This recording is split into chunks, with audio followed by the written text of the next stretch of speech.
আসসালামু আলাইকুম। Recipe by beauty চ্যানেলে আপনাদেরকে স্বাগত জানাই। আজ আপনাদের সঙ্গে শেয়ার করব ফুটন্ত গরম পানিতে পটল আর টমেটো দিয়ে তার মধ্যে ডিম দিয়ে দারুণ একটা রেসিপি। এই রেসিপিটা একেবারে নতুন রেসিপি, খেতে ভীষণ সুন্দর হয়। আশা করছি আপনাদেরকে এই রেসিপিটা খুবই ভালো লাগবে। তো অবশ্যই আপনারা স্কিপ না করে পুরো রেসিপি দেখে নেবেন। তো চলুন কথা না বাড়িয়ে রেসিপি শুরু করি। এখানে দেখুন দুটো মিডিয়াম সাইজের টমেটো কেটে নিয়েছি। তো টমেটোগুলো আমি 4 টুকরো করে কেটে নিয়েছি, মানে একটা টমেটো 4 টুকরো। আর এখানে আমি 400 গ্রাম মতো পটল কেটে নিয়েছি।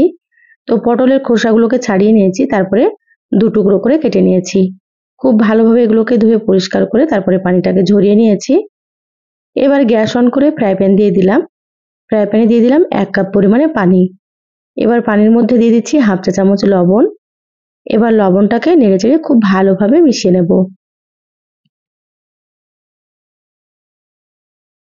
লবণ পানির সঙ্গে খুব ভালোভাবে মিশিয়ে নিলাম।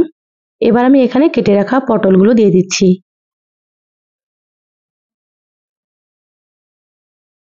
সম্পূর্ণ পটলগুলো দিয়ে দিলাম। এবার আমি এখানে দিয়ে দিচ্ছি কেটে রাখা টমেটো।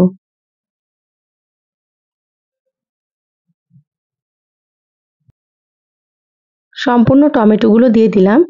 এবার ঢাকা দিয়ে সেদ্ধ করে নেব 10 থেকে 12 মিনিট। আর মাঝে আমি ঢাকা খুলে একটু নেড়েচেড়ে নেব। দেখুন মাঝে আমি ঢাকা খুলে নিচ্ছি। এবার একটু নেড়েচেড়ে নিতে হবে। আর পটল আর টমেটোগুলোকে সুন্দর করে সেদ্ধ করে নিতে হবে। তো যারা ভিডিওটি ইউটিউব চ্যানেল থেকে নতুন দেখছেন, প্লিজ চ্যানেলটা সাবস্ক্রাইব করে চ্যানেলের সাথেই থাকবেন। যারা ফেসবুক পেজ থেকে ভিডিওটি দেখছেন, একটা লাইক দিয়ে পেজটা ফলো করে রাখবেন পরবর্তী ভিডিওর নোটিফিকেশন পাওয়ার জন্য। এখানে আমি সামান্য পরিমাণে একটু হলুদ দিয়ে দিলাম। এবার হলুদটাকে নেড়েচেড়ে খুব ভালোভাবে মিশিয়ে নিচ্ছি। গ্যাসের আঁচ মিডিয়ামে রেখে একটু সময় নিয়ে পটল আর টমেটোগুলো সেদ্ধ করে নিতে হবে। আবারও ঢাকা দিয়ে দিচ্ছি। একেবারে পানিটাকে শুকনো করে নেব। প্রায় আমি 15 মিনিট মতো সেদ্ধ করে নিয়েছি পটল আর টমেটোগুলো। আর পানিটা একেবারে শুকনো হয়ে গিয়েছে দেখুন। এইভাবে পানিটাকে শুকনো করে নিতে হবে। খুব ভালোভাবে একটু নেড়েচেড়ে নিচ্ছি। এবার আমি এখানে দিয়ে দিচ্ছি 1 টেবিল চামচ মতো সর্ষের তেল। এই রেসিপিতে অবশ্যই আপনারা সর্ষের তেল দেওয়ার চেষ্টা করবেন, তাতে করে রেসিপিটা খেতে খুবই ভালো লাগবে। এবার গ্যাসের আঁচ মিডিয়ামে রেখে পটল আর টমেটোগুলো একটু ভাজা ভাজা করে নেব।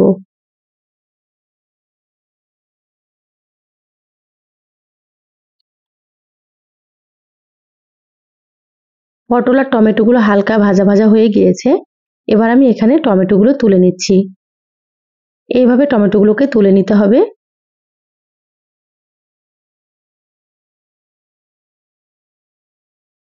এবার গ্যাসের আঁচ মিডিয়ামে রেখে পটলগুলো আমি লালচে করে ভেজে নেব। পটলে কোনো রকম পানি থাকলে কিন্তু রেসিপিটা খেতে ভালো লাগবে না।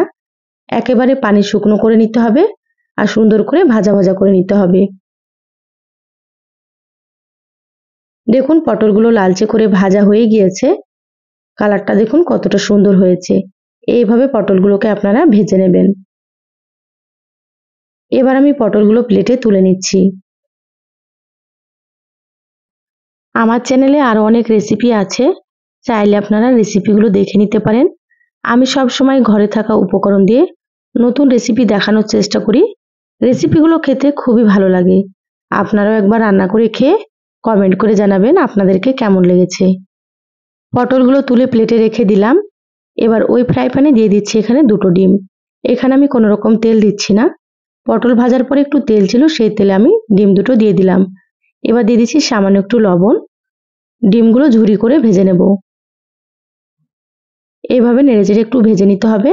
আর ডিম দুটো কিন্তু খুব বেশি কড়া করে আমি ভাজবো না, হালকা করেই ভেজে নেব, তাতে করে খেতে ভালো লাগবে।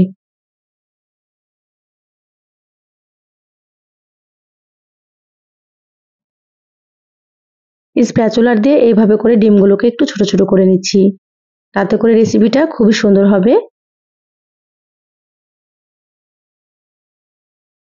দেখুন ডিমগুলো ভাজা হয়ে গিয়েছে। এবার আমি ডিম তুলে নেব। এর থেকে কিন্তু খুব বেশি আপনারা কড়া করবেন না, এইভাবে হালকা করে ভেজে নেবেন। ডিমগুলো তুলে রেখে দিলাম। এবার ওই ফ্রাই প্যানের মধ্যে আমি দিয়ে দিচ্ছি 1.5 টেবিল চামচ মতো সর্ষের তেল। এবার দিয়ে দিচ্ছি এখানে 5-6টা মতো শুকনো মরিচ। এবার শুকনো মরিচগুলোকে নেড়েচেড়ে ভেজে নেব।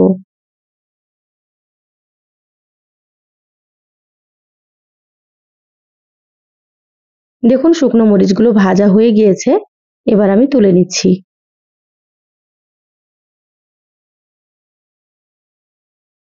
এবার এখানে দিয়ে দিচ্ছি রসুন কুচি। এখানে আমি 2টো রসুনের খোসা ছাড়িয়ে এভাবে কুচি করে নিয়েছি। এবার রসুনগুলো আমি হালকা করে একটু ভেজে নিচ্ছি।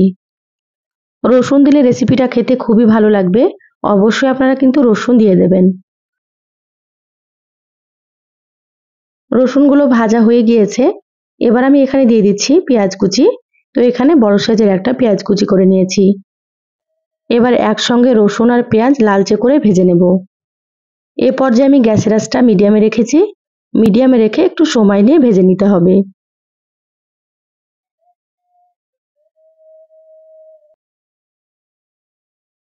দেখুন রসুন আর পেঁয়াজগুলো ভাজা হয়ে গিয়েছে, এভাবে ভেজে নিতে হবে, এর থেকে বেশি ভাজা যাবে না। এবার আমি নামিয়ে নিলাম। দেখুন প্লেটে তুলে নিয়েছি সবকিছু। এগুলো হালকা ঠান্ডা করে নিয়েছি। এবার আমি শুকনো মরিচের উপরে একটু লবণ দিয়ে দিচ্ছি। যেহেতু প্রথমে লবণ দিয়েছিলাম, লবণটা কিন্তু এখানে বুঝেই ব্যবহার করতে হবে। এবার শুকনো মরিচগুলো আমি খুব ভালোভাবে লবণ দিয়ে চটকে মেখে নেব। লবণ দিলে কিন্তু সুন্দর মতো চটকে মাখা হবে, আপনারা লবণ দিয়ে মেখে নেবেন। দেখুন শুকনো মরিচগুলো সুন্দর করে চটকে মেখে নিলাম।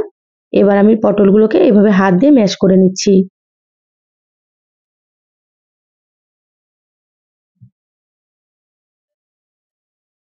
আপনারা তো অনেক রকম ভাবে পটলের ভর্তা খেয়েছেন, তো এইভাবে পটল ভর্তা একবার তৈরি করে খেয়ে দেখবেন। একবার যদি আপনারা তৈরি করে খান, তাহলে কিন্তু বারবার তৈরি করবেন, কারণ খেতে এতটাই টেস্টি হয় এই রেসিপিটা। সব পটলগুলো আমি হাত দিয়ে খুব ভালোভাবে ম্যাশ করে নিলাম। এবার আমি এখানে টমেটোগুলো দিয়ে দিলাম। টমেটোর খোসাগুলোকে এভাবে ফেলে দিচ্ছি। আপনারা চাইলে কিন্তু টমেটোর খোসা রেখে দিতে পারেন। এবার টমেটোগুলো হাত দিয়ে খুব ভালোভাবে ম্যাশ করে নেব।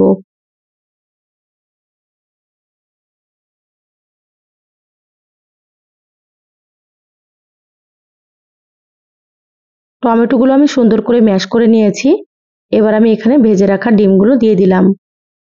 এবার দিয়ে দিচ্ছি কিছুটা কাঁচা পেঁয়াজ। এখানে ছোট সাইজের একটা পেঁয়াজ কুচি করে নিয়েছি। আর দিয়ে দিলাম 4টে মতো কাঁচামরিচ কুচি। কিছুটা দিয়ে দিলাম ধনিয়া পাতা কুচি। এবার একসাথে হাত দিয়ে খুব ভালোভাবে মেখে নেব। এ পর্যায়ে কাঁচামরিচ, কাঁচা পেঁয়াজ আর ধনিয়া পাতা দিলে কিন্তু খেতে খুবই ভালো লাগে। আপনারা অবশ্যই দেওয়ার চেষ্টা করবেন। এবার হাত দিয়ে চটকে মেখে নিচ্ছি। যত ভালোভাবে চটকে মাখবেন, ভর্তা কিন্তু ততই বেশি ভালো লাগবে খেতে। সেজন্য আপনারা সুন্দর করে মেখে নেবেন। দেখুন মাখা হয়ে গিয়েছে। এই পর্যায়ে আপনারা লবণটা চেক করে দেখে নেবেন। যদি লবণ কম থাকে তাহলে আরো একটু দিয়ে দেবেন। দেখুন বলে সার্ভ করে নিয়েছি, আর দেখতে কতটা লোভনীয় হয়েছে। মাশাআল্লাহ খেতে ভীষণ টেস্ট হয়। এই পটল আর ডিমের ভর্তাটা একবার অবশ্যই আপনারা তৈরি করে খেয়ে দেখবেন। একবার যে খাবে সে কিন্তু বারবার চাইবে। তো সহজ রেসিপিটা কেমন লাগলো চ্যানেলের কমেন্ট বক্সে কমেন্ট করে জানাবেন। ভালো লাগলে একটা লাইক দিয়ে ভিডিওটা আপনারা শেয়ার করে দিবেন। সবাই অনেক বেশি ভালো থাকবেন, সুস্থ থাকবেন। দেখা হবে আবারও কোনো নতুন রেসিপিতে। ধন্যবাদ সবাইকে। আল্লাহ হাফেজ।